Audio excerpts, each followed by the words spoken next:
Este es J.H. Jun Kim, el hombre con el coeficiente intelectual más alto jamás registrado en la historia humana, 274. Más allá de los límites conocidos, más allá de Einstein, más allá de Hawking, pero no son sus logros científicos lo que ha generado una conmoción mundial. No, fue su declaración sobre la profecía bíblica lo que dejó al planeta entero boquiabierto. Jesús volverá en nuestra generación. Sus palabras fueron replicadas por millones, desde titulares sensacionalistas hasta debates teológicos en foros académicos. ¿Cómo puede alguien tan racional, tan lógico, tan alejado del fanatismo, afirmar algo que muchos consideran imposible de prever? Kim asegura que no se trata de una suposición, sino de un análisis profundo de profecías cumplidas, señales actuales y códigos matemáticos ocultos en las Escrituras. Pero esto no es nuevo. La historia cristiana está llena de hombres y mujeres que intentaron descifrar el fin. Incluso los discípulos de Jesús preguntaron al Maestro resucitado: «Señor, ¿restaurarás el reino a Israel en este tiempo?». Y la respuesta de Jesús fue clara: «No os toca a vosotros saber los tiempos o las sazones que el Padre puso en su sola potestad». La respuesta no deja espacio a la interpretación. No es una cuestión de encontrar la clave correcta ni de tener una mente brillante. Es un misterio reservado. No obstante, la humanidad ha insistido en desvelarlo. Desde William Miller en 1844 hasta Harold Camping en 2011, los intentos de predecir el regreso de Cristo han fracasado una y otra vez, dejando atrás multitudes desilusionadas, burlas del mundo secular y una fe herida en muchos creyentes. El caso de William Miller es emblemático. Estudioso de las profecías bíblicas, anunció que Cristo volvería en octubre de 1844. Miles le creyeron, abandonaron sus posesiones, se congregaron en los montes y esperaron el arrebatamiento. Pero la noche pasó y nada ocurrió. Ese evento fue conocido como el Gran Chasco, un error que se repitió con los testigos de Jehová en varias fechas: 1914, 1925, 1975, y más recientemente, Harold Camping marcó el 21 de mayo de 2011 como el fin. El patrón es claro: alguien dice tener certeza, propone una fecha, arrastra multitudes y finalmente se equivoca. ¿Qué efecto tiene esto? La desilusión, el escarnio, el abandono, porque cuando la profecía se transforma en espectáculo, la fe verdadera se debilita, y sin embargo, algo sigue moviendo el corazón de millones: las señales. Jesús advirtió que no conoceríamos el día ni la hora, pero también dio pistas para quienes supieran observar.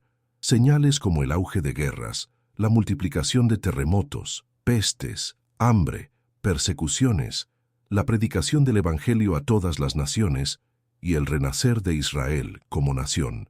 Y aquí es donde Jun Kim dice haber encontrado la conexión, un patrón matemático profético, oculto en la historia y en la propia Biblia. Según él, las profecías que ya se cumplieron marcan el inicio de la cuenta regresiva.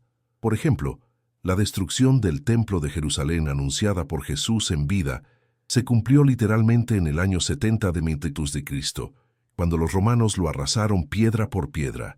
Flavio Josefo, historiador del siglo I, lo documentó detalladamente. Después, la diáspora judía, la dispersión del pueblo de Israel por todo el mundo, también había sido predicha siglos antes en Deuteronomio.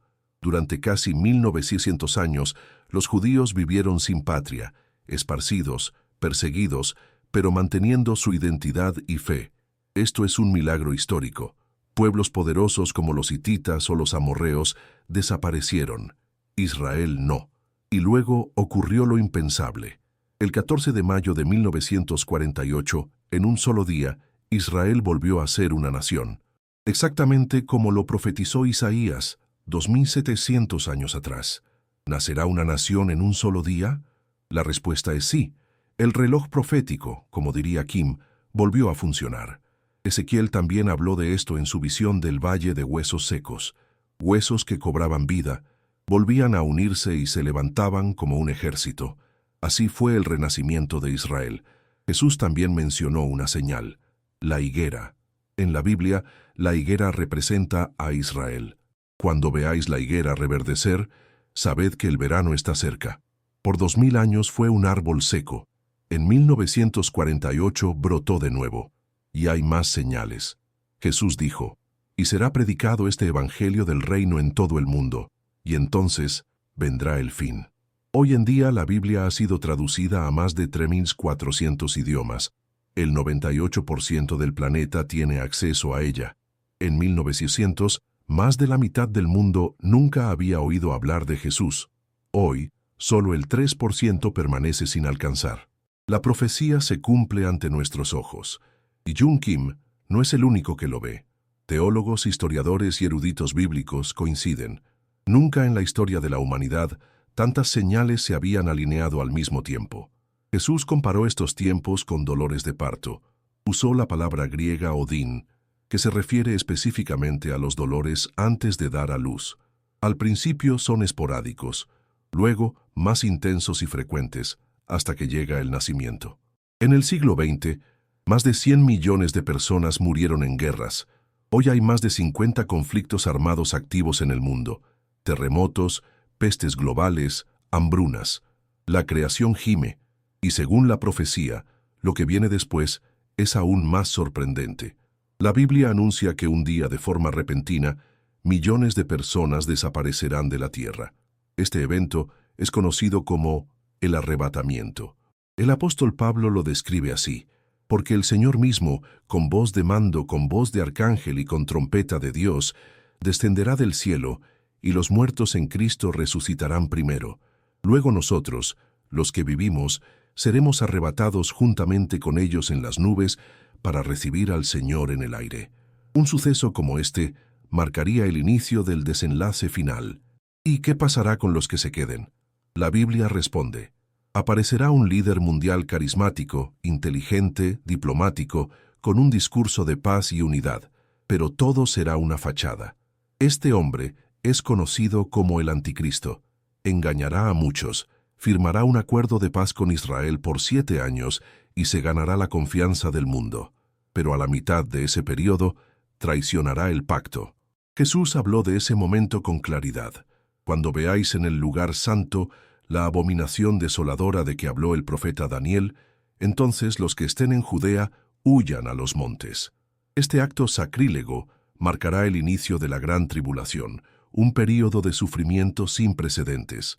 Juan en Apocalipsis lo describe con imágenes aterradoras: plagas, oscuridad, terremotos, castigos divinos, la marca de la bestia y una persecución feroz contra los que se nieguen a adorar al falso Mesías. Pero en medio de la oscuridad hay una promesa: Jesús volverá, no en secreto, sino de forma gloriosa y visible para todos. He aquí que viene con las nubes, y todo ojo le verá, no como el Cordero manso, sino como el Rey de reyes y Señor de señores. El profeta Zacarías lo predijo siglos antes: y se afirmarán sus pies en aquel día sobre el monte de los olivos. El mismo lugar desde donde ascendió será donde pise al regresar. Este retorno marcará el inicio de una nueva era, el milenio. Un reino de 1000 años donde Cristo gobernará desde Jerusalén con justicia perfecta. No habrá guerras, ni corrupción, ni dolor. Y vi tronos, y se sentaron sobre ellos, y vivieron y reinaron con Cristo 1000 años. Para que se entienda mejor, en toda la historia de la humanidad han existido guerras casi constantes.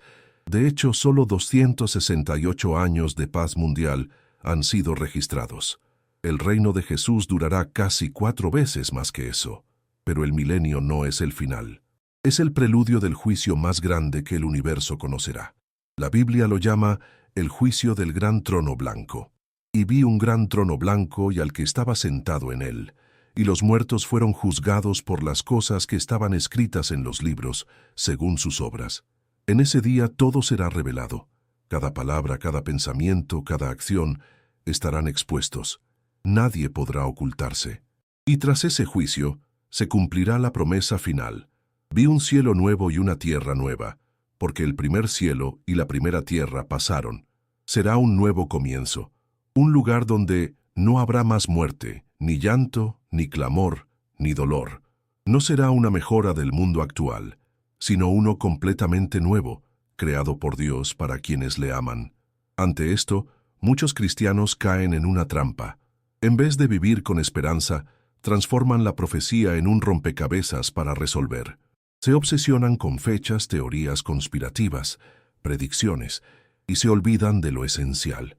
La profecía bíblica no fue dada para alimentar la curiosidad, sino para cambiar vidas.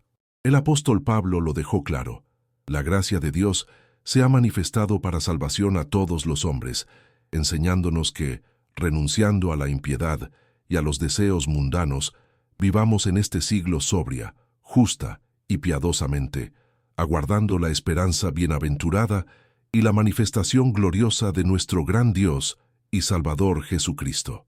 Es decir, las profecías no son un fin en sí mismo, sino un llamado urgente a vivir de forma distinta, con la mirada puesta en lo eterno. Y aquí es donde muchos se equivocan. Comienzan a seguir a quienes se hacen llamar profetas, iluminados o anunciadores, personas que afirman tener conocimiento exclusivo de parte de Dios. Pero Jesús ya advirtió sobre ellos. Muchos falsos profetas se levantarán y engañarán a muchos. La Biblia es tajante con este tema. En Deuteronomio se establece una prueba sencilla. Si un profeta anuncia algo y no se cumple, entonces no fue Dios quien habló. Con presunción lo habló el tal profeta. No tengas temor de él. Es decir, un verdadero mensaje de Dios se cumple al 100%, no al 99%. Entonces, ¿cómo discernir si un mensaje o un mensajero es de Dios? La Escritura nos da dos reglas claras. Primera, comparar todo con la Biblia. Por eso se elogia a los creyentes de Berea, quienes escudriñaban cada día las Escrituras para ver si estas cosas eran así. Segunda, observar los frutos. Jesús dijo, «Por sus frutos los conoceréis». Si alguien proclama tener un mensaje divino, su vida debe reflejar humildad, amor, verdad y santidad. El problema de muchos profetas modernos es el orgullo disfrazado de revelación. Quieren sentirse especiales, superiores, exclusivos, pero un verdadero siervo de Dios no busca aplausos ni seguidores, sino obediencia a la palabra y gloria para Cristo. La historia de la Iglesia muestra que cada generación ha creído vivir en los últimos días. Desde los apóstoles hasta hoy, muchos han sentido la urgencia del regreso de Jesús. ¿Estaban equivocados? No, estaban despiertos. Vivían con los ojos abiertos, con el corazón preparado, conscientes de que cada día podía ser el último. Y eso es lo que se nos pide hoy. Velar, no adivinar, no calcular, velar. Jesús dijo, «Velad, porque no sabéis a qué hora ha de venir vuestro Señor». Velar es vivir como si Cristo regresara esta noche, con una fe activa, comprometida y transformadora. Los primeros cristianos lo sabían. Por eso repetían constantemente una palabra en arameo, Maranata. Significa, el Señor viene. No era un mensaje de miedo, era una declaración de esperanza, de fuerza, de perseverancia. Hoy, 2000 años después, ese mismo clamor sigue resonando. Las señales se multiplican, las profecías se alinean, el reloj profético avanza. No sabemos el día ni la hora, pero sabemos esto, Jesús viene. Y si todo esto es cierto, si cada señal, cada cumplimiento, cada advertencia bíblica nos lleva al mismo punto, entonces no podemos permanecer indiferentes. No se trata de predecir el futuro, sino de estar preparados. La profecía no es un juego de misterio, es una llamada urgente al arrepentimiento, a la fe, al despertar espiritual. Como dijo Jesús, «Estad preparados, porque el Hijo del Hombre vendrá a la hora que no pensáis».